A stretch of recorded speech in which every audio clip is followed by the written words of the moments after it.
Kyle texted, "We're finished. Go to the storage unit and get your belongings."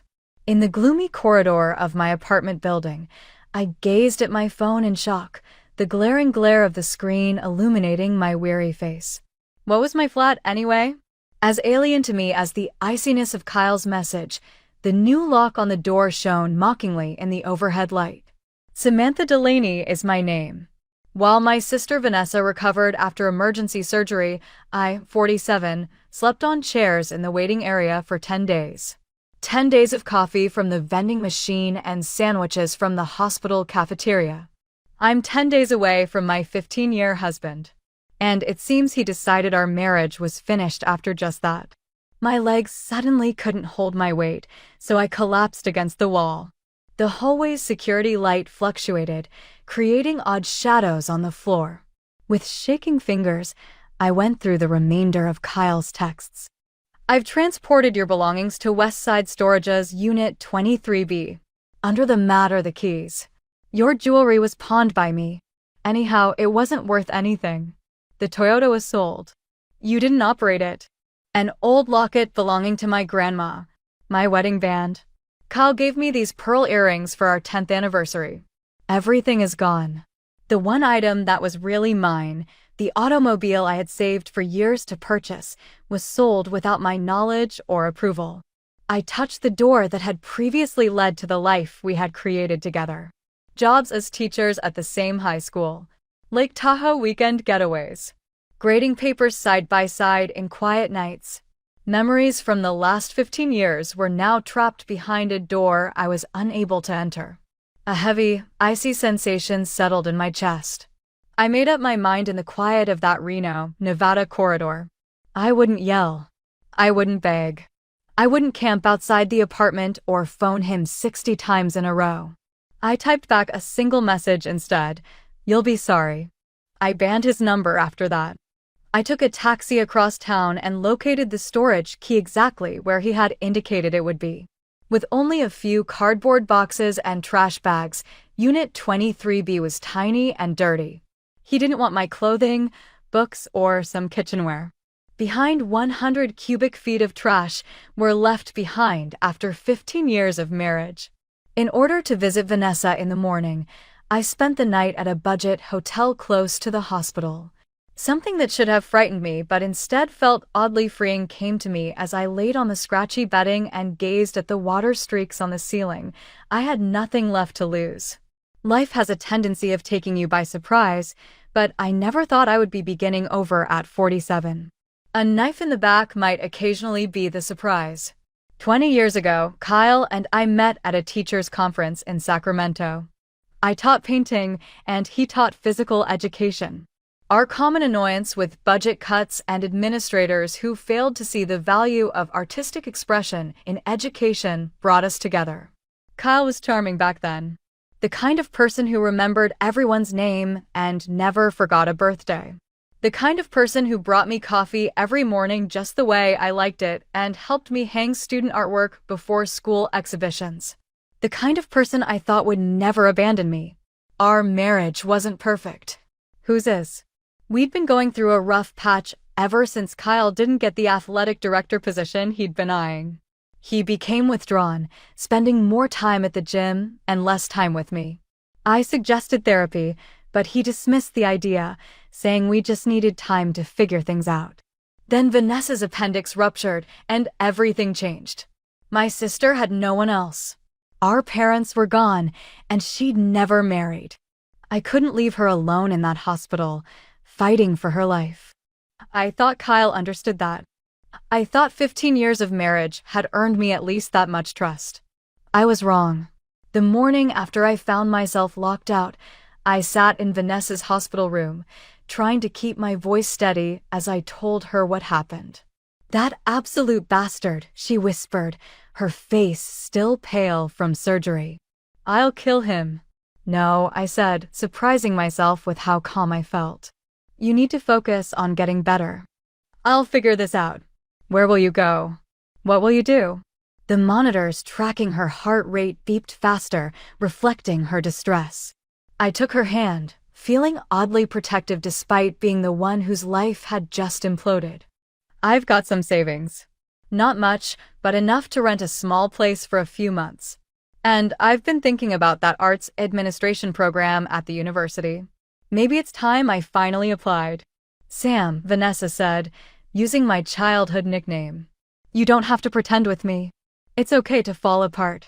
I looked out the window at the Sierra Nevada mountains in the distance, their peaks dusted with early snow.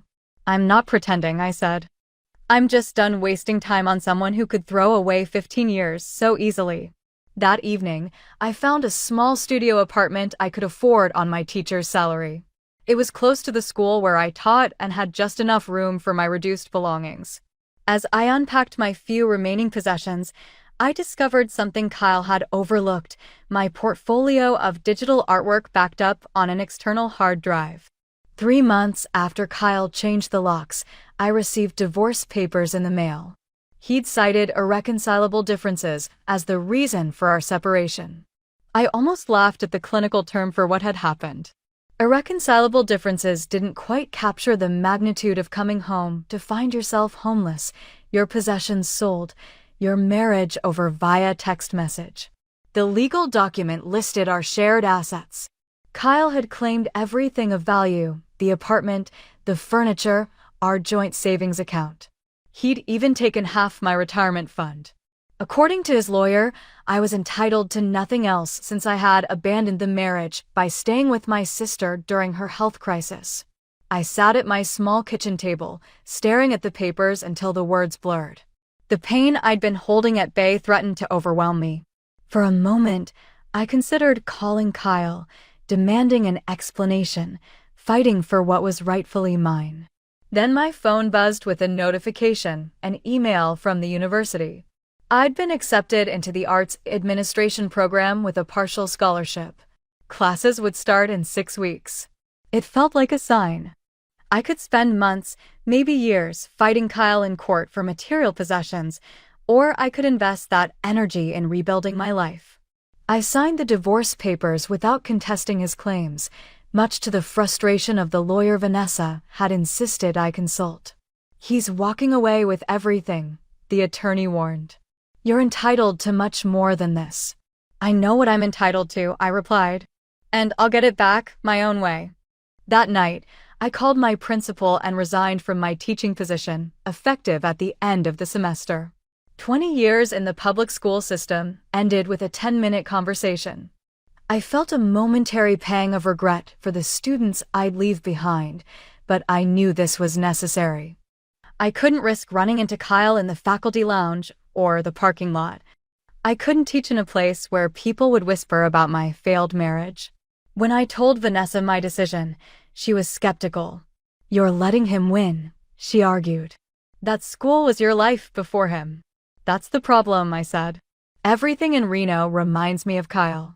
The school, our favorite restaurants, the park where we used to walk on Sunday mornings. I need a clean break. And then what? She asked. You'll get your degree. And I showed her the digital art portfolio I'd been working on. Illustrations, animations, and interactive designs I'd created over the years as a hobby. There are art therapy programs around the country using digital tools to help people process trauma, I explained. I've been researching them. With my teaching background and this degree, I could develop something similar. Vanessa studied my work, her expression softening. These are beautiful, Sam. But art therapy programs take years to establish. And you need to eat in the meantime. I've applied for a night job at the university library, I said. Between that and my scholarship, I'll manage. I have to try, Van. I need something that's completely mine. As I left her house that evening, the winter sun setting behind the mountains, I felt the first stirrings of something I hadn't experienced since finding that new lock on my apartment door. Hope. My new life developed a rhythm. Days in class, evenings at the library, late nights working on my portfolio. I barely had time to think about Kyle or what I'd lost, which was exactly what I needed. 6 months into the program, I was approached by Professor Winters after her grant writing seminar. She was a formidable woman in her 60s, with silver hair and piercing blue eyes that seemed to look straight through you. "Your project proposal was exceptional," she said, her tone matter of fact. "The digital art therapy concept has potential." "Thank you," I replied, trying not to show how much her approval meant to me. "There's a summer fellowship available through the Carson Foundation. It provides funding for innovative arts initiatives with social impact." She handed me a brochure. "The deadline is next week. I suggest you apply." That night, I stayed up until dawn refining my proposal, an accessible digital art therapy program designed for people experiencing major life transitions, divorce, bereavement, illness. Users would move through guided creative exercises that helped them process their emotions through visual expression. I called it Canvas, Art Therapy Reimagined. 2 months later, I received the fellowship. It wasn't life-changing money, just $15,000, but it was enough to develop a pilot version of the program. I hired a programmer from the computer science department to help build the platform and spent every free moment creating content. By the time I graduated with my master's degree, Canvas was ready for limited release. We invited 50 participants to test the program: cancer patients, recently divorced individuals, people who had lost loved ones. Their feedback was overwhelmingly positive. "For the first time, I could express what I was feeling without having to find the words," wrote one participant. "I look forward to my Canvas time every evening," wrote another. "It's helping me rebuild myself." I secured a small office space in downtown Reno with the last of my fellowship funds. It wasn't much, just a desk, a computer, and a view of the city where my old life had unraveled, but it was mine. I launched Canvas officially on the 1-year anniversary of the day Kyle had changed the locks. The first month brought 30 subscribers. The second month, 50. By the third month, we had over 100 people using the platform regularly. It wasn't enough to support me financially. I still worked at the university library 4 nights a week, but it was growing. Then came the email that changed everything. "Miss Delaney, I'm a producer with National Morning. One of our staff members has been using your Canvas program to cope with her mother's cancer diagnosis, and she shared her experience with our team. We're interested in featuring Canvas in our Innovations in Mental Health segment. Would you be available for an interview?" My hands shook as I read the email. National Morning was watched by millions of people across the country. This kind of exposure could transform Canvas from a struggling startup to a recognized brand overnight. I immediately called Vanessa. "This is it," she said, her voice vibrating with excitement. "This is how you show Kyle what he threw away." I paused, realizing something important. "I haven't thought about Kyle in months," I said slowly. "This isn't about him anymore. This is about what I've created." And it was true. Somewhere along the way, in the late nights and early mornings, in the code reviews and content creation, in the feedback sessions and grant applications, I had stopped defining myself by what I'd lost. I had become someone new, someone I liked better than the woman who had been so devastated in that hallway. The day before the interview was scheduled to air, I received an unexpected visitor at my small office. Janet, my former colleague from the high school art department, stood in the doorway looking uncomfortable. "I hope you don't mind me stopping by," she said. "I saw the promos for your interview tomorrow, and well, I thought you should know. Kyle's been fired." Janet perched on the edge of the chair across from my desk, clearly uncomfortable with her role as messenger. "He's been selling equipment from the athletic department," she explained. "Weights, uniforms, even electronics from the coach's office." The new athletic director noticed the discrepancies in the inventory and started investigating. They found receipts from pawn shops all over town. I felt an odd detachment as I processed this information. How long had it been going on? Over 2 years, apparently. It started small, but lately. She hesitated. "Things haven't been going well for him since you left. He's been drinking a lot, missing classes." The administration was already on the verge of disciplinary action when this came to light. 2 years. That timeline wasn't lost on me. Kyle's theft had started around the same time he'd begun withdrawing from our marriage, long before Vanessa's emergency or the locked apartment door. "There's more," Janet said, her voice dropping. "The car, your Toyota. The police are investigating the sale. Apparently, Kyle forged your signature on the title transfer. The new owner tried to register it, and the DMV flagged it. I thought about the car I'd saved for years to buy, the car Kyle had sold without my knowledge or consent. The car whose loss had symbolized the complete dismantling of my independence. Will they press charges?" I asked. "It's a felony, Sam. Title fraud. Forgery. They're serious crimes. He could face jail time." I should have felt vindicated. Wasn't this what I'd promised when I texted, "You'll regret this"? But instead, I felt hollowed out. The man Janet described, drinking, stealing, forging documents, was a stranger to me. After she left, I sat in my quiet office, watching the sun set over the mountains. My interview was scheduled for 7 a.m. Eastern Time tomorrow, 4 a.m. in Nevada. I should have been reviewing my talking points, preparing for questions. Instead, I was thinking about Kyle, trying to reconcile the man I'd married with the person he'd become. My phone buzzed with an incoming call. The number was unfamiliar, but the Reno area code told me enough. I answered without speaking. "Samantha." Kyle's voice was rougher than I remembered, with an edge of desperation. "Please don't hang up." I remained silent. "I saw the promo for your interview. You look really good. I'm happy for you." Still, I said nothing. "I know you know about the school. About the car. I messed up, Sam. I messed everything up." His voice broke. "I've been trying to call you for months, for over a year. 365 calls. You never answered." I hadn't known about the calls. I'd blocked his number that night in the hallway and never unblocked.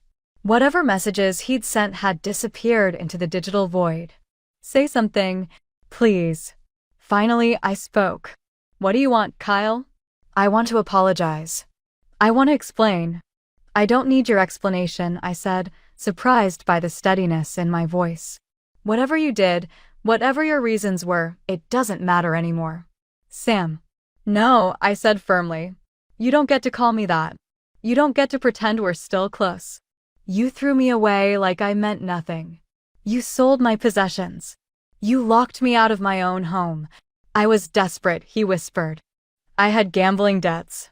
I was scared and stupid." "And stop," I interrupted. "I'm not interested in your excuses. You made your choices. Now you're facing the consequences." There was a long pause. When he spoke again, his voice was hollow. "The police want me to turn myself in tomorrow." "Then that's what you should do.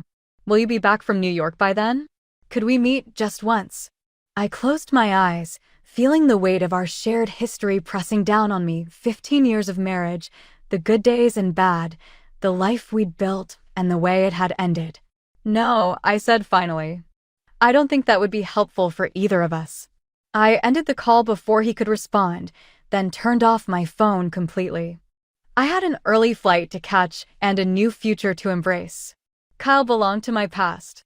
The National Morning Studio was a whirlwind of activity. Production assistants with headsets rushed past. Camera operators adjusted equipment. Makeup artists fussed over the hosts and guests. In the green room, I sipped water and tried to calm my nerves. 5 minutes, Miss Delaney, a young woman with a clipboard informed me. I nodded, smoothing the sleeves of my blue blazer, the most professional item in my limited wardrobe. Beneath the jacket, my heart hammered against my ribs. "You're going to be great," the makeup artist assured me as she applied a final touch of powder. "Just remember to look at Jessica, not the camera." Jessica Chen, the host of the innovation segment, had a reputation for thoughtful interviews. Still, I ran through potential questions in my mind, rehearsing answers about Canvas, its development, and its impact. What I wasn't prepared for was her first question after the cameras started rolling. "Samantha, Canvas was born from your own experience with loss and transition. Can you tell us about that journey?" I froze momentarily. In all our pre-interview communications, we'd focused on the program itself, not my personal history. But as I looked into Jessica's kind eyes, I realized this was an opportunity. An opportunity to reach people who might be sitting where I had been, hollow and hurting, needing a way forward. 2 years ago, I came home to find the locks changed on my apartment door.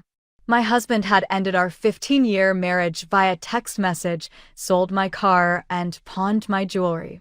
I smiled slightly, aware of the camera, but speaking directly to Jessica. It was disorienting, to say the least. Jessica's expression was perfectly balanced between empathy and professional interest. How did you move from that moment of crisis to creating Canvas? I explained my journey, the arts administration program, the fellowship, the late nights developing content.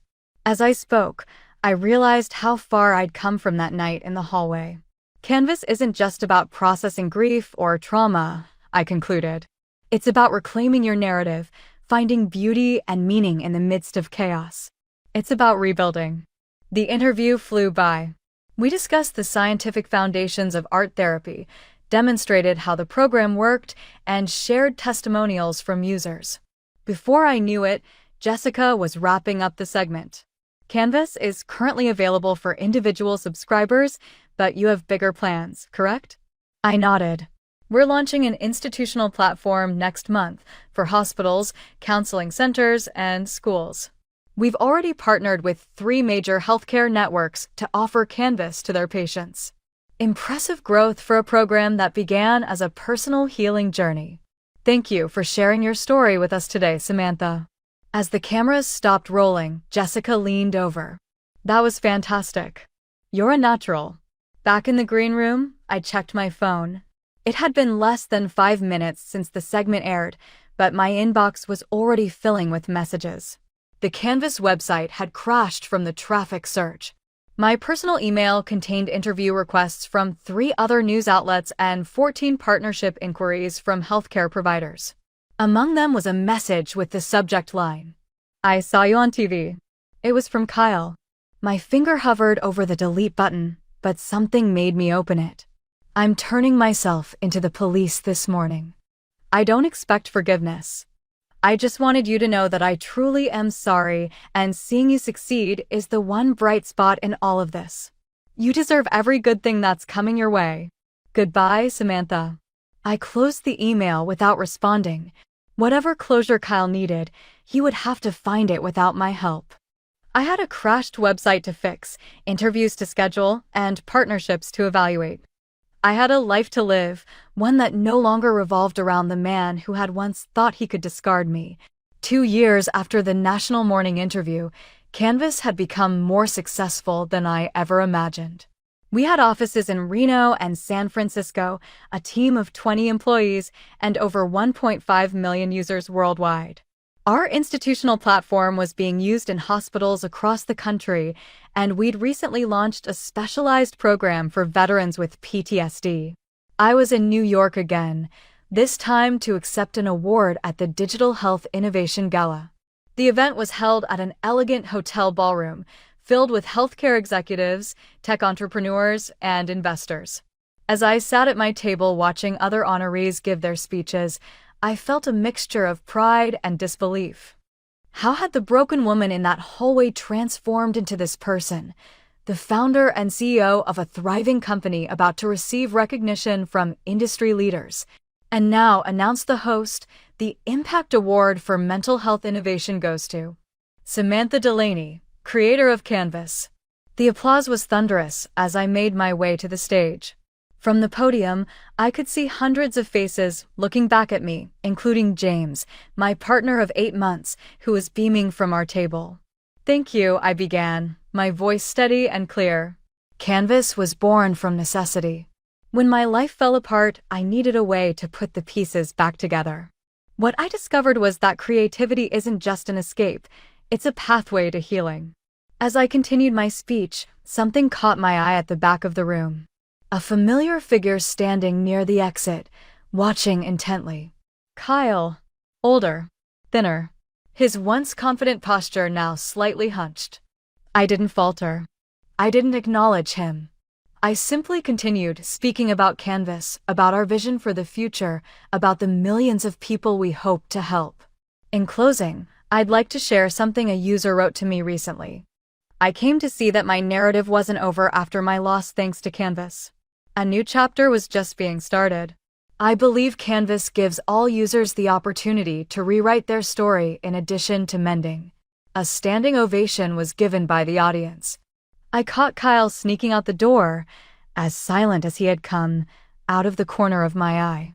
James and I were chatting with guests after the wedding when I was approached by an event organizer. "There is someone who wants to talk to you in private, Miss Delaney." "It's vital," he says. Even before she described him, I knew who he was. "Tell him I'll meet him in the lobby in 5 minutes. James had a worried expression. "Everything okay?" "It's fine," I told him. "Just a few unresolved matters. I won't be here for long."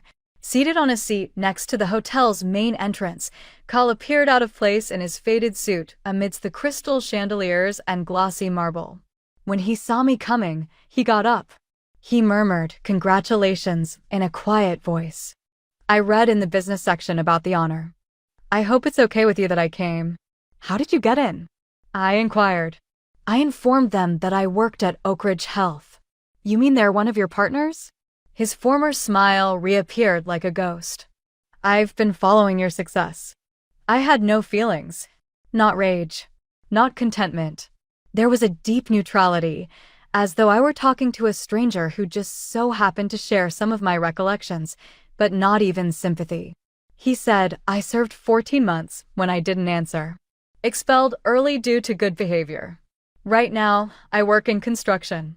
"It's a sincere job." "I'm glad to hear that," I said. I meant it too. I didn't mean any harm to him. I simply didn't have any wishes for him.